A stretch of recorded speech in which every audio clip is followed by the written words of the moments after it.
नमस्कार जय Jagannath good afternoon welcome to my YouTube channel. अनेक स्वागत मो यूट्यूब चैनल को आपण मानक कोबी रे आपण बहुत थर बहुत प्रकार रेसिपी करी खाई थिबे। थरे मो स्टाइल रे एमती बने के देखंतु बहुत स्वाद लागिवो। रोटी सहित पिठा सहित खाई परिबे। चलंतु रेसिपी स्टार्ट करिबा। मो एठी नेछि गोटे कोबी फुलकोबी एटा को एई साइज रे एमती काटी के बहुत भला बा धोई के परिष्कार कर नेछि। तापरे मु दीटा आलू नहीं आलू को यही साइज काटी की रखी देथिली धोई परिष्कार करी।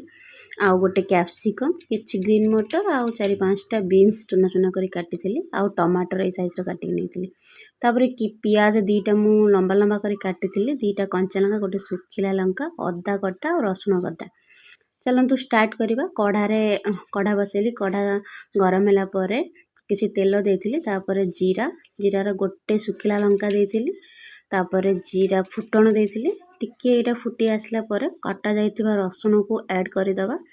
तापरे कटा जाइतिबा रसुण किछि सेकेंड परे हमें अदा को ऐड करबा। अदा को ऐड करके टिके गोळी नबा। तापरे एटा टिके ब्राउन कलर हे आसिले तादरे हल्का चीनी टिके दबा। चीनी देले ना स्वादटा भलो हुए आउ कलर बहुत भलो आसे। तापरे ए स्टेज रे हमें काटिक रखिथिबा आलू को ऐड करि दबा। आउ आलू टिके समय गोटे सेकेंड 2 सेकेंड टिके हेला परे तापरे हमें काटिक रखिथिबा कोबी को ऐड करबा। देखंतु मु एठी काटिक रखिथिबा कोबी भी ऐड करि देली। ऐड कला परे एटा को हमें बहुत भला भाबरे मिक्स करि नबा। मिक्स करि सल्ला परे किछि समय पई आको छाडी दबा।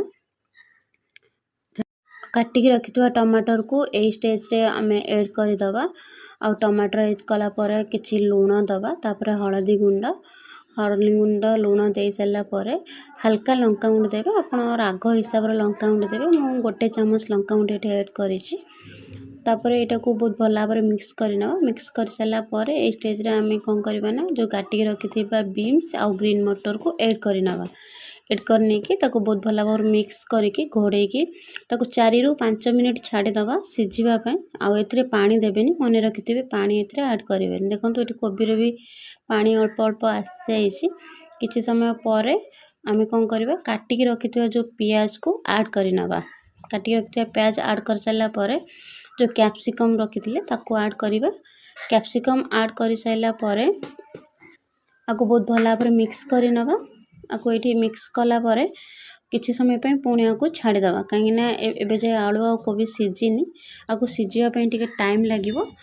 आउ तापरे हमें मसला ऐड करबा। अदा रसुण पेस्ट गोटे चामच धनिया पाउडर गोटे चामच आउ एठी गरम मसला देथिली गोटे चामच आउ करी पाउडर